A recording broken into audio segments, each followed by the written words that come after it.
Welcome guys, jujutsu Kaisen chapter number 265 हमारे सामने आ चुका है। फुली एंड फाइनल चैप्टर हमारे सामने आ चुका है। इस वीडियो के अंदर हम पूरे चैप्टर के ऊपर खुल के बात करेंगे। साथ ही जितने भी पैनल्स वगैरह होंगे वो मैं तुम्हें स्क्रीन के ऊपर शो कर दूंगा, चाहो तो खुद भी रीड कर सकते हो। चैप्टर की स्टार्टिंग में हम देखते हैं कि सुकुना और यूजी तादोरी के डोमेन एक्सपेंशन में खड़े हुए हैं, जहां पर वो एक ट्रेन स्टेशन पे हैं। यहाँ पर सुकुना यूजी से पूछते हैं कि क्या ये तेरा डोमेन एक्सपेंशन है। वहाँ पर यूजी तादोरी जवाब देता है कि मुझे खुद भी नहीं पता कि मेरा डोमेन एक्सपेंशन है या कोई और चीज़ है, लेकिन इससे फ़र्क नहीं पड़ता। मुझे बेसिकली तुझसे कुछ इंपॉर्टेंट बात करनी है और तू मेरे साथ चल। यहाँ पर सुकुना यूजी के साथ चलने के लिए तैयार हो जाता है। आगे हम लोग देखते हैं कि यूजी तादोरी सुकुना को अपनी बैक स्टोरी सुनाना शुरू कर देता है, अपनी चाइल्डहुड स्टोरी सुनाना शुरू कर देता है, जो सुनते हुए सुकुना को काफ़ी बुरा लग रहा था, लेकिन सुकुना के पास और कोई दूसरा ऑप्शन भी नहीं था। सुकुना को यूजी बताना शुरू करता है कि वो एक दूसरे शहर में पैदा हुआ था, बाद में वो एक दूसरे शहर चला गया। 7 साल तक दूसरे शहर में रहने के बाद जब अपने शहर में वापस आया तो उसे पता चला कि उसके शहर की आबादी काफ़ी ज़्यादा डिक्लाइन हो चुकी है। उसके बाद यूजी तादोरी उसे ये बताता है कि सुकुना, मैं बेसिकली बचपन में अपने ग्रैंडफादर के एक फ्यूनरल में आया था, जहाँ पे मैंने ये सोचा था कि क्या होता अगर मेरे ग्रैंडफादर पहले मर जाते, तो क्या ये बंदा मेरे ग्रैंडफादर के फ्यूनरल में आता। यहाँ पर सुकुना सोचता है ये मुझे ये सब कुछ क्यों बता रहा है। आगे सीन चेंज होता है, हम लोग देखते हैं यूजी तादोरी सुकुना को उन प्लेसेस के ऊपर लेके जाता है जहाँ पर वो बचपन में आया करता था, और यूजी वहाँ पे सुकुना को अपनी चाइल्डहुड की स्टोरीज और मेमोरीज को सुनाने लगता है। आगे हम लोग देखते हैं कि यूजी तादोरी एक फ्लावर को नोटिस करता है जिसका नाम वो गलत लेता है, लेकिन रोमेन सुकुना वहाँ पे उस नाम को करेक्ट कर देता है।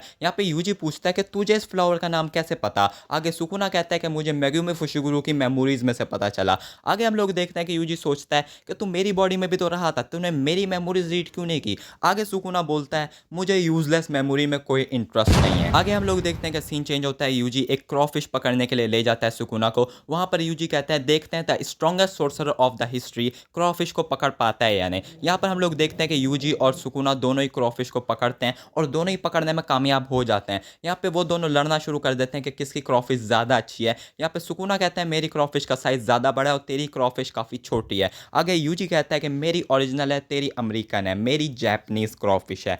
लेकिन यहाँ पर सुकुना उसको काफ़ी प्रेशराइज करता है, जिसकी वजह से सुकुना यहाँ पे जीत जाता है। आगे हम लोग देखते हैं कि सुकुना और यूजी तादोरी एक दूसरे प्लेस के ऊपर जाते हैं। वहाँ पे हम लोग देखते हैं कि वो दोनों फू एंड एरो का कंपटीशन करते हैं, जहाँ पे यूजी तादोरी मिस कर देता है और हमारा रोमेन सुकुना 10/10 मारता है। आगे सुकुना बोलता है कि मैंने जीतना ही था बिकॉज मैं काफ़ी ज़्यादा एक्सपीरियंस्ड हूँ। आगे से यूजी बोलता है हाँ मुझे पता था कि तू ही जीतेगा, क्योंकि तू हिरानीरा से है और हिरानीरा में काफ़ी सारे लोग फू एंड एरो का गेम खेलते थे, एंड डेफिनेटली हिरानीरा में फू एंड एरो काफ़ी कॉमन हुआ करता था। आगे हम लोग देखते हैं कि यूजी सुकुना को एक ग्रीन जगह के ऊपर ले जाता है, जहाँ चारों तरफ घास ही घास था, काइंड ऑफ मैदान। यूजी सुकुना को बताता है कि बचपन में मैं यहाँ कीड़े पकड़ा करता था, लेकिन अब यहाँ पे कोई कीड़ा वगैरह नजर नहीं आ रहा। शायद यहाँ पर अब दूसरे लोगों ने कीड़ा वगैरह खत्म कर दिए होंगे, या कुछ स्प्रे वगैरह की वजह से यहाँ पे कीड़े खत्म हो गए होंगे। ये सब कुछ सुन के साइड बाय साइड सुकुना को काफी गुस्सा आ रहा था। सुकुना कह रहा था मैं क्या करूँ, मैं क्या घास खाऊं। आगे हम लोग देखते हैं कि यूजी सुकुना को एक स्नो में ले जाता है और बताता है कि बचपन में मैं स्नो के अंदर खेला करता था, और जब मैं घर आता था तो मैं हॉट टी पीता था।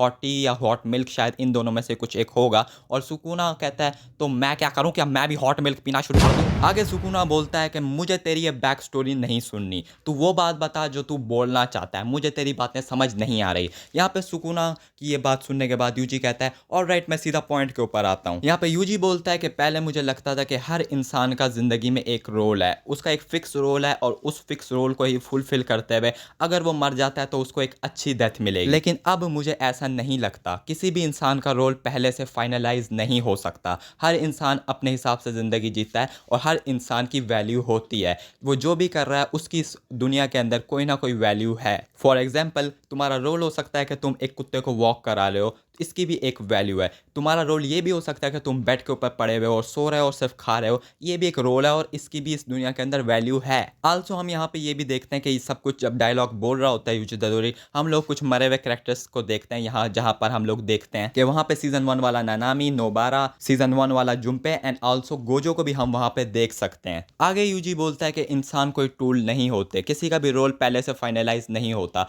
हर इंसान की अपनी जिंदगी होती है, वो कुछ भी करते हुए कैसे भी मरे, उसने इस दुनिया में अपना हिस्सा डाला है, तो हर इंसान की एक खास वैल्यू होती है। आगे यूजी बोलता है सुकुना, मैं तुम्हें पसंद नहीं करता क्योंकि तुम्हें इंसानों की वैल्यू के बारे में, किसी भी चीज़ की वैल्यू के बारे में कुछ पता ही नहीं है। यहाँ पे हम लोग देखते हैं कि सुकुना किसी सोच में गुम हो जाता है और सुकुना फिर काफ़ी देर सोचने के बाद बोलता है अच्छा तो मैं क्या करूँ। सुकुना यहाँ पे बोलता है कि उसे यूजी की बात समझ आ गई है, लेकिन उसको इससे कोई फ़र्क नहीं पड़ता क्योंकि उसे कुछ फ़ील ही नहीं होता। अगर उसके सामने कोई सिटी तबाह हो रही है, कोई बंदा किसी सिटी को तबाह कर रहा है, तो सुकूना बैठ के उसे देखेगा और सिटी तबाह होने के बाद सुकूना कहेगा, "अब आगे क्या करें?" Sukuna does not give a shit on anything, उसे कुछ फ़ील ही नहीं होता। आगे हम लोग देखते हैं कि यूजी बोलता है, "ऑलराइट, मैंने तुझे बहुत समझा लिया, मुझे लगा ही था कि तुझे समझ नहीं आएगा।" आगे हम लोग देखते हैं कि यूजी और सुकूना एक नदी के किनारे आ जाते हैं, जहाँ पे यूजी बोलता है, "सुकूना, मैं तुझे अभी के अभी यहाँ पर मार सकता हूँ।" यहाँ पे यूजी सुकुना को दो ऑप्शन देता है। फर्स्ट, मेगुमी की बॉडी को छोड़ दे और मेरी बॉडी में वापस आ जा। सुकुना को वो बोलता है कि मैं तुझे एक अच्छी लाइफ प्रोवाइड करूंगा। एंड सेकंड ऑप्शन, मैं तुझे यानी सुकुना को अभी के अभी मार डालूंगा। जो सुन के सुकुना को काफी ज्यादा गुस्सा आ जाता है और इसी पॉइंट पर हमारा चैप्टर नंबर 265 एंड हो जाता है। आई नो इस चैप्टर के अंदर हमें ज्यादातर यूजी इतादोरी के चाइल्डहुड और बैक स्टोरीज वगैरह दिखाई गई हैं, लेकिन I know this is important क्योंकि हम लोग देख रहे हैं कि सीजन 1 से ही हमें पता है कि यूजी एक अच्छी मौत चाहता था। यूजी का जो शुरू से एम था वो ये था कि वो अपने रोल को फुलफिल करते हुए एक अच्छी मौत मरे, लेकिन अब हम यहाँ पे देख रहे हैं कि यूजी अपना कैरेक्टर डेवलप कर चुका है और यूजी को अब किसी रोल में कोई इंटरेस्ट नहीं है। यूजी के हिसाब से जो इंसान जो भी कर रहा है वो अपना रोल फुलफिल कर रहा है क्योंकि इंसान कोई टूल नहीं होता। ऑल्सो नेक्स्ट वीक ब्रेक है, नेक्स्ट वीक कोई भी मांगा चैप्टर नहीं आने वाला। नेक्स्ट वीक आएगा मतलब 15 अगस्त को, तो जब भी चैप्टर आएगा उसको उसी वक्त कवर कर लेंगे। ऑल्सो ये वीडियो इतनी थी, होप सो तुम्हें ये वीडियो पसंद आई होगी। अच्छी लगी हो तो लाइक कर देना, दोस्तों के साथ शेयर कर देना और चैनल को हो सके तो सब्सक्राइब कर लेना। ऑल्सो अगर तुम्हारे जुस्टू काइसेन के बारे में कोई भी थ्योरी या कोई भी ओपिनियन है तो तुम उसे कमेंट सेक्शन के अंदर बता सकते हो। साथ ही साथ अगर तुम्हें नहीं पता तो पाकिस्तान की अपनी official black and white hand drawn मांगा आ चुकी है, जिसका लिंक तुम्हें डिस्क्रिप्शन में मिल जाएगा। इसका फर्स्ट चैप्टर रीड करना चाहो तो तुम मांगा प्लस के ऊपर भी रीड कर सकते हो और वेबसाइट का लिंक मैं डिस्क्रिप्शन में दे दूंगा, वहां भी रीड कर सकते हो। इस वीडियो के लिए इतना ही, बाय बाय।